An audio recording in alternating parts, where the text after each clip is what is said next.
And welcome back. Bonus coverage of the National Farm Machinery Show in Louisville, Kentucky. Welcome to AgriTalk Online. It's the 47th National Farm Machinery Show.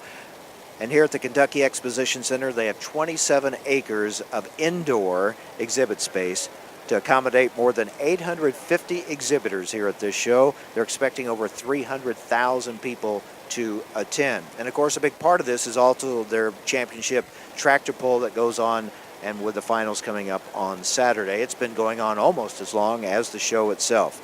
All right, joining us now is Brent Neuberger. He is the technical support specialist for FMC, Agricultural Products. We have quite a bit to talk about from FMC. Brent, thank you for joining us. Let's talk about the recently issued patent for Capture LFR insecticide. Thank you, and with Capture LFR, we have a unique situation in the fact that we've made a formulation of an insecticide that works very well and mixes very well with liquid fertilizer, so the grower can go out there and apply both a starter fertilizer to fertilize his corn plants as well as an insecticide to protect those roots from various insects that are going to be feeding on those roots. What do they need to keep in mind as far as applications concerned? Well, there's really two avenues. There's a seed and seedling insect pests like wireworms and grubs that are going to impact that plant stand, and the Capture LFR is going to protect them. And then also is a rootworm, and so rootworm is going to develop a little bit later, but again, that Capture is going to be on there, so when those nodal roots develop, the Capture LFR is going to protect that roots and ultimately maximize that yield. Yeah, that's the key, the early insect control to maximize yield.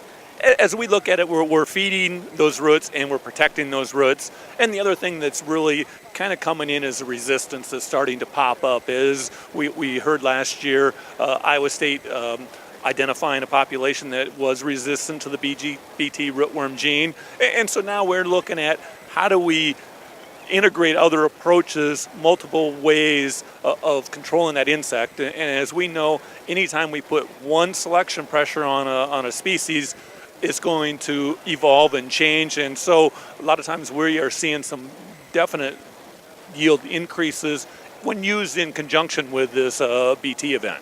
One pass application? Yes, ideally we're looking at an in-furrow application with liquid fertilizer, or we can also apply at T-band at planting time, but again, doing an excellent job, and with this new formulation, it mixes very nicely with the liquid fertilizer. Available now? Definitely is available now, and we have plenty available for this 2012 growing season. So check it out, Capture LFR insecticide. Just recently, FMC Corporation issued a U.S. patent for Capture LFR insecticide. All right, Brent, now let's turn our attention to helping educate growers and retailers and crop consultants about soybean best practices, best management practices.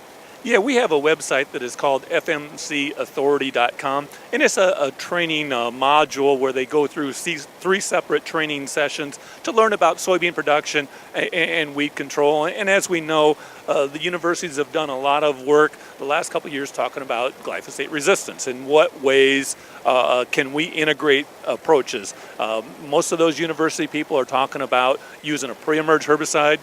FMC has 4 authority products that are all pre-emerged that do an excellent job giving us that pre-emerge weed control, which is protecting that crop yield by controlling those weeds early, but it's also bringing another mode of action to that glyphosate program so that we can prolong and fight that resistance that's occurring.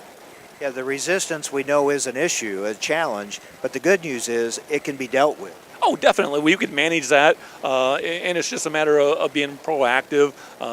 We have growers across the U.S. where have differing stages. There's some people, probably in the northern parts, that don't have as much resistance as, say, in Kentucky and southern Illinois. And so the authority has a lot of flexibility. We have 4 different products, like I mentioned earlier, that have additional modes of action and premixes to specifically target certain weed species, and also we can vary the rates based on what we're seeing from a resistance standpoint. Tell me more about the website, www.fmcauthority.com, and what they'll see there, how they should navigate through that. Yeah, they're going to go through there, and there's 3 training modules. They'll go through each of those 3 training modules. They get some credit, and again, it's an excellent education tool on soybean weed control and weed control programs, as well as some real life situations and the best management practices to utilize in those situations. Again, that is www.fmcauthority.com. All right, before we wrap things up, let's talk about Anthem and Anthem ATZ herbicide. Those are 2 of our new herbicides that are in the registration process. We anticipate registration sometime late in 2012, so it'll be available for 2013 growing season. The exciting thing about both of these is this is new chemistry that's coming out, and most of the time you're talking chemistry that's a premix of 2 older chemistries, and really isn't new. This is new chemistry that's going to be coming out, and again, as we look at trying to diversify our weed control programs, bringing new chemistry like this is very, very important, and so it's something that we want to alert all our growers of something new that's coming out that's going to offer some unique ways to control some weeds for them. So what is the difference in between Anthem and Anthem ATZ? The Anthem ATZ has atrazine in it, and the Anthem is going to be able to be used both for corn and soybeans. And the other unique thing of it is this product is it's going to be able to be applied either pre-emerge or post-emerge. So we got a very, very wide window of application.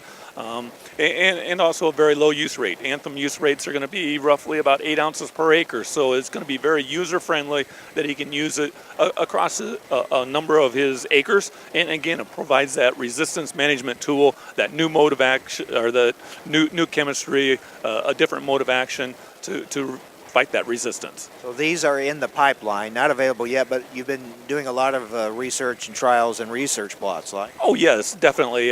These are some chemistry that started to show up in universities right around 2002, so they've been tested for a number of years across a lot of different environmental conditions, different weed spectrums, and it's done an excellent job. And so we're very excited about these 2 coming to the marketplace. And in addition, we're having lots of test plots for people to look at these products this year, so that when we introduce the product, they've already had a chance to look at it. Check them out at a demonstration plot near you. And again, hopefully you'll have registration this fall. Yes, and obviously with all the products that I've talked about, one can go to fmccrop.com and get a lot of the latest information. Always good to look into that pipeline, see what's coming down the line, Anthem and Anthem ATZ. Well, Brent, thanks a lot. Appreciate it. Thank you very much. All right, that is Brent Neuberger with us from FMC. Brent is a technical support specialist. All right, we'll take a break, come back with more from Case IH here at the National Farm Machinery Show. This is AgriTalk Online.